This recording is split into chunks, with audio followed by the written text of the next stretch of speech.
اللہ پر توکل کی تعلیم۔ ایک دفعہ کا واقعہ ہے کہ ایک چھوٹا سا قافلہ حضرت خواجہ حسن بصری کے ہمراہ بیت اللہ کے حج کو گیا۔ راستے میں سارے قافلے کو بہت پیاس لگ گئی۔ راہ میں ایک ایسا کنواں نظر آیا جس کا پانی بہت نیچا تھا اور اس تک پہنچنا اور پانی حاصل کرنا بالکل ممکن نہ تھا۔ رسی اور ڈول بھی دستیاب نہ تھا۔ لوگ بہت پریشان ہو گئے کہ اب پانی کیسے حاصل کریں۔ خواجہ حسن بصری نے لوگوں سے فرمایا، میں نماز ادا کرتا ہوں، تم لوگ پانی پیو۔ آپ نماز پڑھنے میں مصروف ہو گئے۔ ایک دم پانی کنویں کی منڈیر تک پہنچ گیا اور سب نے خوب سیر ہو کر پیا۔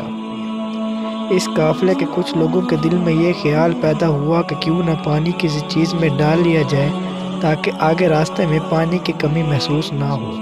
ابھی وہ لوگ پانی ساتھ لے جانے کا انتظام کرنے کے بارے میں سوچ رہے تھے کہ پانی فوراً نیچے اتر گیا۔ خواجہ حسن بصری نماز سے فارغ ہوئے تو لوگوں سے کہا، تم نے خدا پر بھروسہ نہ کیا اور قناعت سے بھی دامن خالی کیا، اسی وجہ سے پانی کنویں میں اتر گیا۔ راستے میں ایک جگہ لوگوں کو بھوک نے آ ستایا۔ انہوں نے خواجہ صاحب سے اپنی حاجت بیان کی۔ خواجہ صاحب نے ایک کھجور کا درخت دیکھا جس پر کھجوریں لگی ہوئی تھیں۔ آپ نے کھجوروں کو حکم دیا کہ میرے دامن میں آ جاؤ۔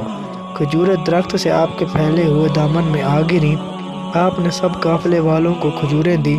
جو شخص کھجور کھاتا اور حیران ہوتا کہ ہر کھجور کی گٹھلی سونے کی ہے۔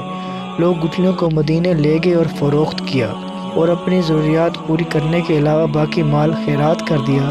خواجہ حسن بصری نے لوگوں سے کہا، اللہ تعالیٰ نے آپ لوگوں کو حج کا انعام ان سونے کی گٹھلیوں کی شکل میں دیا ہے، لہٰذا ہمیشہ صبر اور توکل کا دامن تھامے رکھو۔